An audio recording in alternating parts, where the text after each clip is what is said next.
Everyone, welcome to today's video. Welcome to the Gamer channel. Thank you very much for tuning in. So today's video is a continuation of my video from yesterday. I would recommend that if you didn't watch that video, that you please take some time to watch the first one. The title of that video was about perhaps one of the reasons why the Dark Zone is, in a sense, dying, why not a lot of people want to come into the DZ. And I mentioned with the case scenario of myself running the DZ solo and getting ganked by two agents and they stealing our stuff as we were trying to extract. This was me and another solo player that was in the Dark Zone. We basically got ambushed and that was basically what it was. So I basically went out there and said, you know, this is a whole different character. And I can see how many people might be in a position where they're not necessarily interested in losing an item which could help their progression. And I think this is one of the reasons a lot of players just stay clear of the Dark Zone. Now, I get it. Everyone has got a different opinion. And even within my clan and my friend circles on the division, many people differ with me. So if you're an audience member and you're watching my videos and you say, oh man, you must be talking nonsense, I guarantee you that there are people that roll with me that think the same thing. So it's not just you, it's actually me.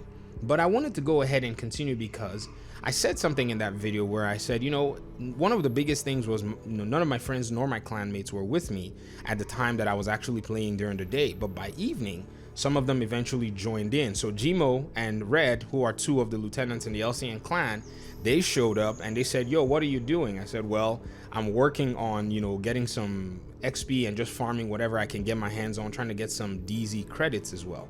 And I said, all right, we'll jump in and we'll join you. And some rogue agents, you know, were basically bothering, you know, just the usual Dark Zone stuff on PlayStation servers. And, you know, we were basically staying clear. We'll fight some. We'll basically focus on farming and all the above. But something unique happened. And this was something that I thought we have to really show this to everyone. And I know some of you will probably dry heave when you see me flag rogue. Relax, it's not edited footage. It's one of my team members that did flag rogue, but it was something that was coordinated. And I'll go ahead and share a little bit about that in this video. So as we were farming, one of our teammates got a perfect Vanguard chess piece. It was actually a max rolled one, and it was one that he wanted. He needed it to finish out one of his tank builds. And so we said, all right, why don't we go ahead and, you know, extract this item from the Dark Zone. But you know how it is. Every time you want to extract something really wonderful from the Dark Zone, about 80 to 90% of the time, somebody will probably be interested in whatever it is you're extracting, whether or not they need it, you know. And sometimes I think, even though some people don't even want what you are extracting in the Dark Zone, it's more than likely some sort of what the Dark Zone is about. It's some sort of a place where you can actually push a power dynamic to whatever direction you want it. 2 people can go against one person, 4 people can gank one person. I'm not blaming anybody. I said this in my video, it's the systems that the developers created. In fact, what's worse is, it's the systems that the developers created in the Division 2, because in the Division 1, you could at least survive against 4 people if you knew what you were doing. But in Division 2, it's actually much harder. So instead, this is more of a criticism as to how the systems have actually changed in the Division 2, with the developers trying to find the, you know, I would say the balance between helping, say, new players or solo players to be able to at least stay alive. Instead, they've doomed the solo player because those systems have changed, if you get what I mean. So what you see here is us actually preventing them from extracting the item that they were trying to get, because that particular chess piece, we just went ahead and said, you know what, we're going to go ahead and push for these, you know, these guys not to be able to extract. So our first goal was to ensure that they could not get anything out of the DZ. And we made sure of that here, where we held them off at least for a few seconds. Now, we pretty much pushed until the extraction was, you know, expired. We pushed a little bit hard in a sense. I think we made a small error here. I made an error. I know I pushed way too hard. And they took us down. But my goal, as somebody who has a very low shade level and, you know, playing with Gmo and Red, their characters are basically max leveled out. I thought I basically put myself up front as a distraction, and we didn't really have a clear strategy here. And so nonetheless, though, we were able to keep them away from that extraction and make sure that they could not do anything of that sort. It was a coordinated effort, and it worked. And so the power dynamic, like I'm talking about, was eventually tilted. Now, many of you may not have seen it. They did attack us when we tried to extract the item at first. So this is the scenario. They rolled up on us and flagged rogue. They didn't even say anything. They just ran up. I think they thought it was just one person or whatever it is, or they thought maybe they could just get the item. I don't know. AOC clan, I don't know who you all are, but hey, you guys really put up a good fight. But, you know, just to send a message, since that's what PvP is about, we plan to extract that item in y'all's face, and we got it out of there. But I'll show everybody about that in a second. So they got me. They got everybody down. And so we decided we were going to go back outside and we were going to play. And, you know, this was something where many of you may not know, I like PvP. I just don't play it in the division because I'm a toxic person. In that sense, you know, I just like everybody else, I would do the exact same thing. Many of you just don't know, and you haven't seen it because you don't see me play Mortal Kombat. You haven't seen me stream snipe YouTubers and mess with them on Mortal Kombat 11. Yes, I do that kind of crap too, man. You may not know, but it's something that once in a while I become a troll and I start doing it. So this really did provide the opportunity for me to troll. So we went back out there and, you know, we decided that we were going to fight, we're going to press, and then finally we put ourselves in a position where we fought them again. They were still at that extraction. And, you know, this is one thing about PvP. Everybody wants to show that they might be, in a sense, somewhat superior in their own approach. Now, me, I'm a grenade lobber. I play grenade lobbing against enemies in PvE, and they can never stay still. So my grenades, I can say, really did help chew out a bunch of health. I mean, it may not seem significant, like, hey, who's talking about grenades? Yeah, it did work. It helped. It did a lot of work, okay? Look at them hiding in cover. All the fire everywhere. I mean, and we had some more fire too with our teams, but you know, just basically positioning my grenades very well, because the division is kind of easier in a sense because movement's slower than Division 1. You know, in the Division 2, you can't move as fast, so a grenade, well placed, can really change things. But I did get melted, as usual. I mean, that's my 200 shade level character, or more than likely. I mean, not really a PvP guy in this game, so I haven't honed down a lot of my skills. But something was really interesting. We actually got the item back from them in that encounter, and we decided that we were going to extract it right in their face in this particular extraction, because we wanted to play a power dynamic to have them realize that we were in the dark zone to also farm.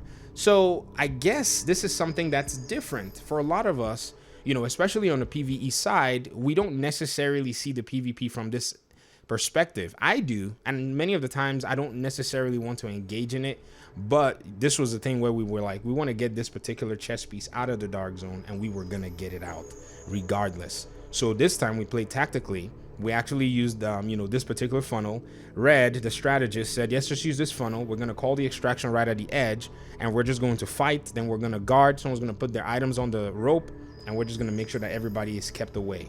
And we actually did that. It was a lot of fun. Like, many of you may have never thought that I would engage in something like this, but I will. I mean, you just necessarily don't see it because I don't want to necessarily get tangled up into all of the different elements, or I would say the monster that can come out whenever I'm playing PvP games. You guys need to talk to Identity. I mean, he's seen me play Mortal Kombat before, or even some of the folk in this community. They've seen me, and they're like, man, you be a maniac if you were playing the Division PvP. If I could actually play it well, I'd probably be a smack talker. It would just be me in that sense.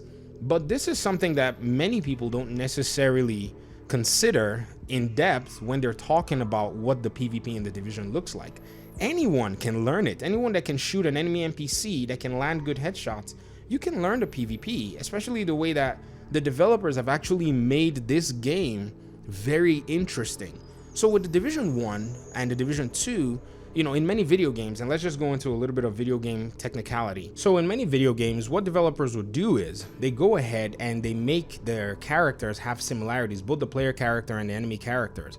And in the case of the Division, the enemy NPCs, they mostly move a lot like we do. They have almost the same skeleton and animations that we do.